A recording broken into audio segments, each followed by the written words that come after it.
You will hear a number of different recordings, and you will have to answer questions on what you hear.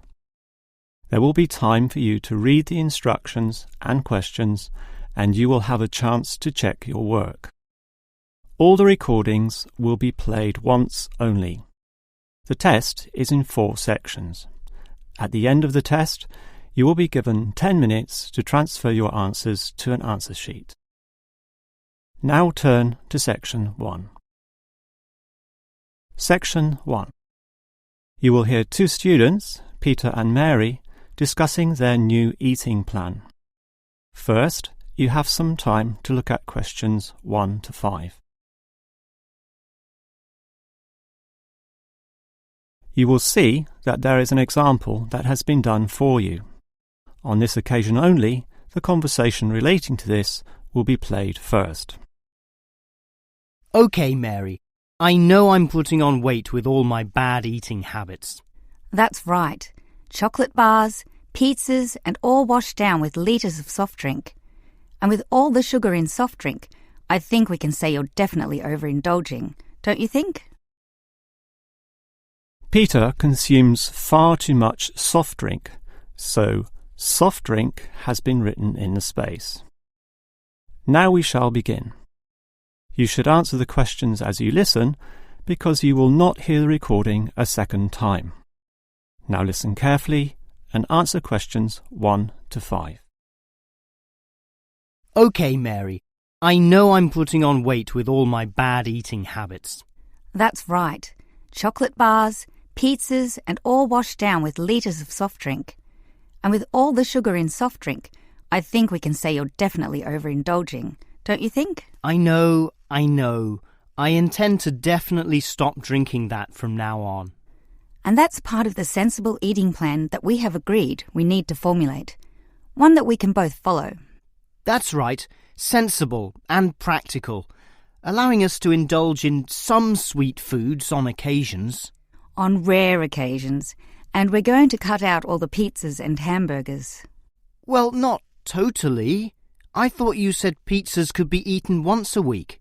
You know how I like pizzas. No, I said once every 2 months. Once a week was ice cream, not pizza. Yeah, that's because you like ice cream. I prefer pizza. Peter, if you want to lose weight, you need to be disciplined in both what you eat and what you do, which brings us to the issue of exercise. That's right. So, jogging twice a week and hiking on Saturdays, right? No, hiking is Sundays, allowing Saturdays for the light walking exercise. I've investigated and discovered there are a lot of walking trails around this suburb, with many beautiful places if you just look around. So what's happening this Saturday? A walk around the city? That's later in the month. This Saturday we'll visit Pine Park. Hill Park is nicer, with great views too. Yes, but we have to travel too far to reach Hill Park, so I ruled that out, and I love the smell of pines. And what about the weekday meals? Salads every night, I suppose. No, it's important to vary the meals so that the food remains interesting and fun. The only common factor is the fruit juice, but otherwise we'll have a variety of healthy fare, from salads to fish to lean meat. I'd rather have meat every night, but you're the boss. If you want to lose weight, you'll have to accept this program, okay? Okay. Before you hear the rest of the conversation, you have some time to look at questions 6 to 10.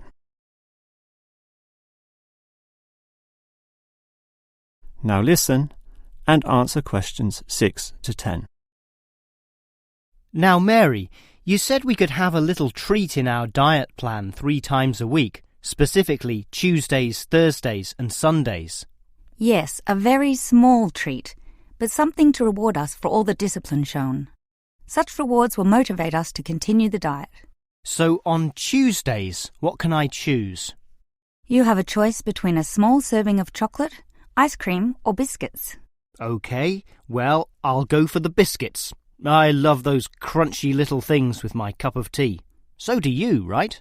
I do indeed, so I'll have them too, saving the ice cream for later. But I know how much you like ice cream, so why don't you save it for the end of the week? That will give you the motivation to keep going, and you can have chocolate midweek. That's a good idea, but I think the most important thing is for you and I to eat different things on those other 2 days. Well, if you think that way, I'll eat the ice cream on Thursdays, not the chocolate, okay? Well, if you're having that, then I can't have ice cream. In order to be different, I'll have the chocolate. So we can compare our different snacks and maybe even share a little with each other. Exactly. And the variety and fun involved will take our minds of wanting more. Eating for fun. A good idea. And then you can have the chocolate on Sunday, right? But I like biscuits. Actually, I want biscuits again to have with my cup of tea. But you have the biscuits on Monday, remember? And we can't repeat. Oh, come on. This isn't fixed in concrete. I can have them again instead of chocolate. You might like variety, but I don't. I'm a creature of habit. Well, the whole point of this was to taste different snacks. But if you want the same thing, okay. I, for one, am sticking to the original plan, with ice cream to finish the week and not another dose of chocolate. That is the end of section 1. You now have half a minute to check your answers.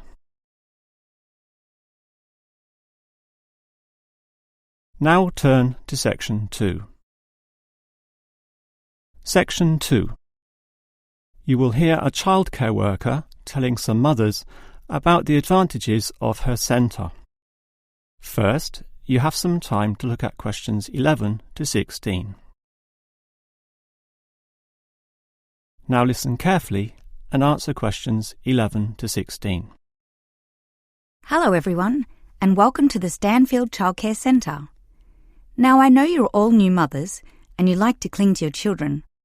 You've certainly spent a lot of time raising them to the age of 4 and are perhaps reluctant to leave them here at our centre. Well, one of the first things you should understand is that here it is safe. Very safe. Look around and you'll see that every room has padded walls. Other centres have standard painted walls, but here we have invested a lot to ensure your children will not hurt themselves when running around and possibly tripping over. This padding extends around all corners. That is, the areas most likely to bruise and cut your active little child. So, you can rest assured that any accidents of a physical nature are not likely to happen here. Now, you don't want to dump your child at this centre and let them waste their time. You want them to learn, and that's one of the greatest assets of our establishment. Our staff are not only trained childcare workers, but all of them have a special skill which they can impart to your child. Whether it be teaching the ABC, some basic mathematics, artistic skills, or physical education. We are particularly known for our preschool literacy program and have a wealth of learning toys specially designed to develop your child's potential. Of course, one concern many mothers have is that, in environments such as these, colds and flus and other viral nasties can be easily spread around. It's a very legitimate concern, and one which we take seriously, and we pride ourselves on our precautions. For a start, unlike most centres which clean with standard detergents, we disinfect every service at the end of every day, using a special disinfectant wash. Some places just wipe surfaces daily with a damp cloth, but not us, and that's just the start. We also physically check your children when they arrive every day, and if we feel your child is sick, we ask him or her to wear a face mask to ensure germs are not transmitted. If your child is noticeably sick, then we ask you to take them back home to recover. This might sound a little unkind, but we hope parents can understand that these measures are for the benefit of all. Before you hear the rest of the talk, you have some time to look at questions 17 to 20.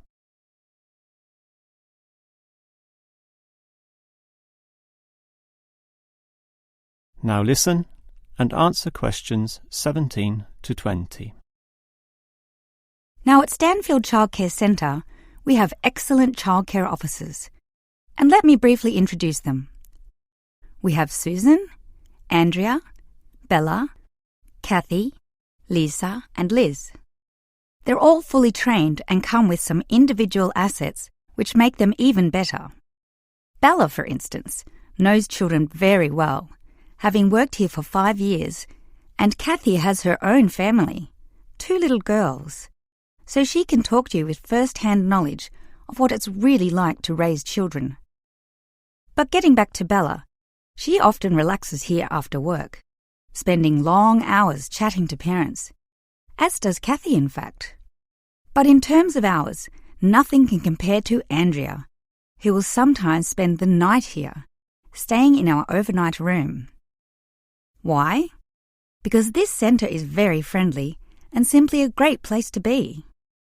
Bella, for example, used to be quite shy herself, but now is marvellous with the little kiddies, as outgoing as any of them.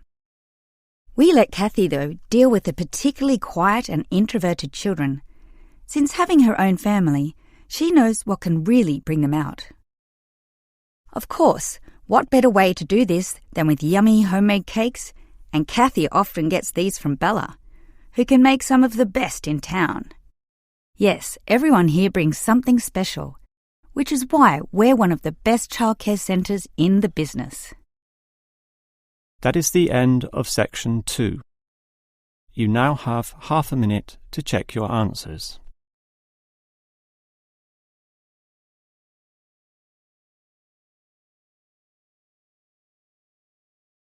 Now turn to section 3.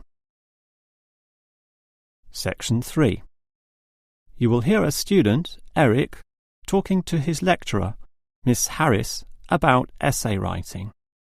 First, you have some time to look at questions 21 to 25.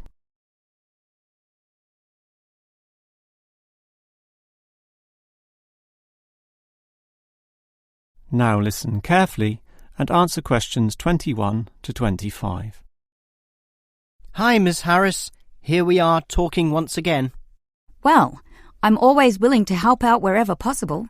Is anything troubling you?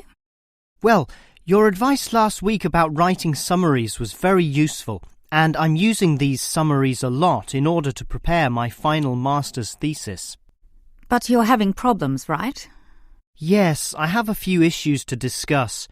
Obviously, I want a good essay, and I want to achieve high marks, but I'm not sure on the best way to start. That's an easy question. Start with a topic, but not one that I necessarily suggest, but one that you want to explore. You will always write better when doing so on a topic you are interested in, not one imposed upon you by others. Well, I'm interested in management theory. Then pursue that. However, that alone is far too broad. Break it into various current areas of discussion and relevance. Then look more carefully at one of them.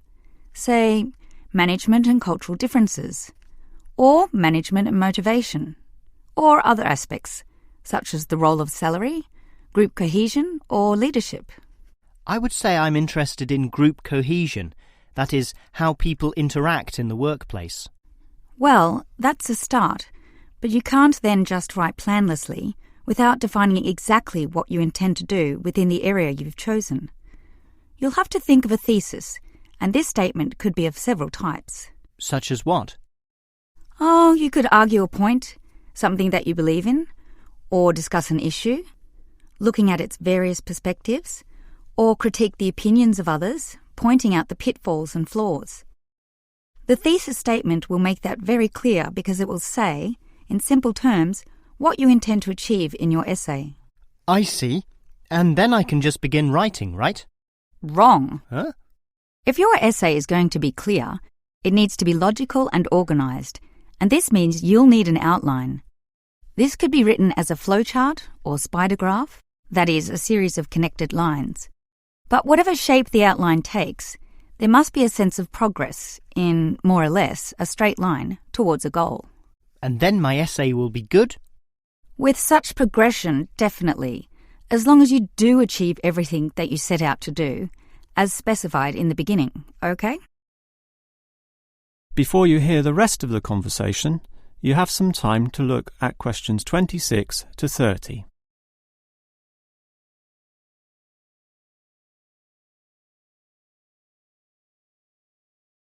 Now listen and answer questions 26 to 30. Well, Ms. Harris, your advice about essay writing all sounds very useful, solid and step-by-step, so I'll certainly follow that. But can you tell me in more general terms, what constitutes the best essay?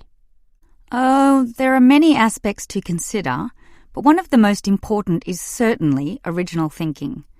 The best essays are written by people who think for themselves, and not just copy or imitate established views. I think I can do that. But remember, you can't just give a list of unsupported assertions. There needs to be support as well. A chain of logic linking each step in your argument. Right. Yet that alone is not enough. Your argument may be logically sound, but is it practically so? For that, you need examples from real life to illustrate your points or subpoints. I've got lots of examples from my course readings. I suppose I could use them. But remember, whenever you use an example or facts or figures that are not commonly known, you must give a reference. That's an academic necessity, without which your writing will automatically fail. So it's necessary to give these, right? Absolutely. And with that, your essay will be fine. But always ensure that you format it clearly. What do you mean? I mean the practical considerations, as written in the University Style Guide, such as leaving appropriate margins, using double spacing, Arial font, and so on. You see, your writing must look good as well as be good. I can certainly do that. And finally, related to the previous point, you need to respect the number of words required. Your individual lecturers will give you a word count figure, so follow what they say, making your essay neither too long nor too short.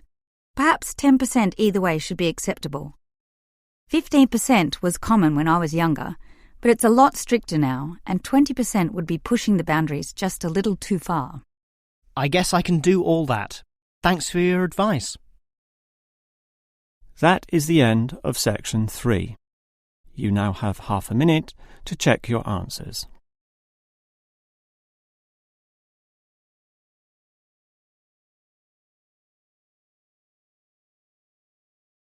Now turn to section 4.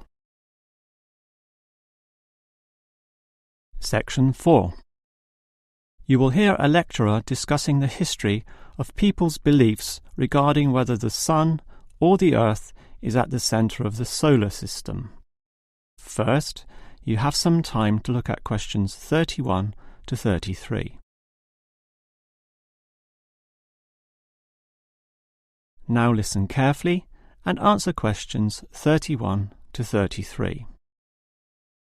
In the night sky, the stars appear to revolve around the Earth, rising in the east and disappearing in the west.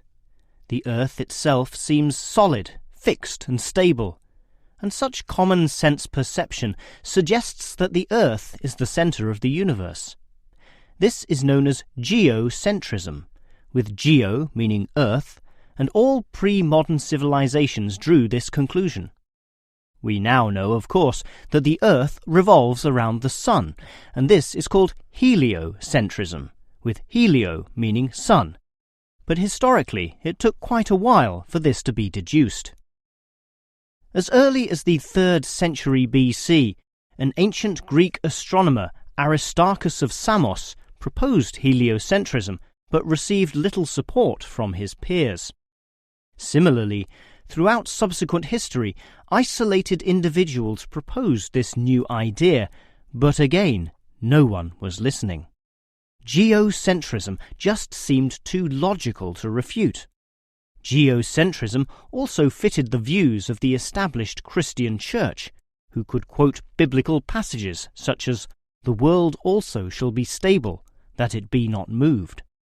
Those who dared disagree were subject to accusations of heresy, often with dire punishments to follow. The trouble was, as the night sky was observed more closely, that simple revolution of the stars proved not so simple at all. In relation to the other stars, some steadily wandered in given directions, then sometimes reversed for months, and disappeared altogether. They were called planets, meaning wanderers. In addition, the position of the sun and moon altered slightly over the year, and comets, those mysterious glowing spots, would come and go. In order to predict the motion of the planets, and accurately serve the primary purpose of navigation for sailing ships, increasingly elaborate mathematical models were needed, a sure sign that something was not quite right. Before you hear the rest of the lecture, you have some time to look at questions 34 to 40.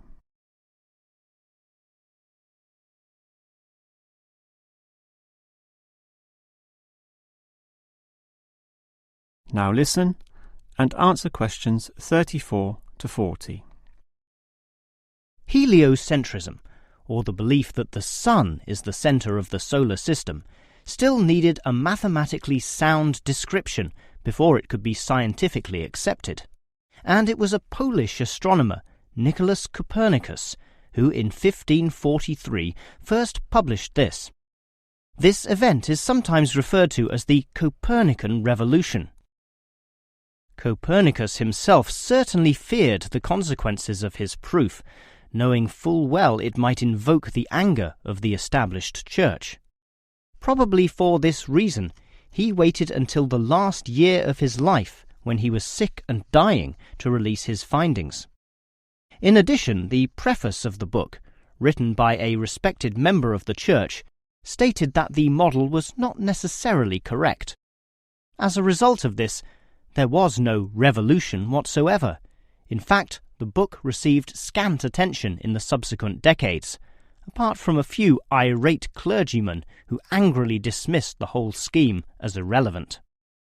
Yet the following generations of astronomers did not always fare so well. The Italian scientist Galileo got into trouble, as did a fellow Italian with the surname Bruno, Giordano Bruno, who was burnt at the stake. Yet ultimately nothing could slow the spread of heliocentrism across Europe. It formed the basis of Isaac Newton's great work on the motion of the planets, a work which implied that even the sun, around which the Earth circled, was itself in motion around a common centre of gravity. No discourse about heliocentrism could finish without mentioning that, somewhat unbelievably, there still exist those today who choose to believe that the Earth is the centre of the universe.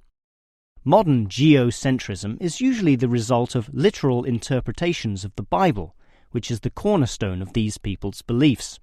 They, therefore, also believe in creationism, that is, that a God created everything, and while we may smile at this, it is sobering to consider that surveys have revealed that up to 10% of British people, 12% of Europeans, 20% of the USA, and 25% of the Middle East still hold the belief that the sun revolves around the Earth. One can only wonder what Copernicus would have thought of this. That is the end of section 4. You now have half a minute to check your answers. That is the end of the listening test. In the real IELTS test, you would now have 10 minutes to transfer your answers to the answer sheet.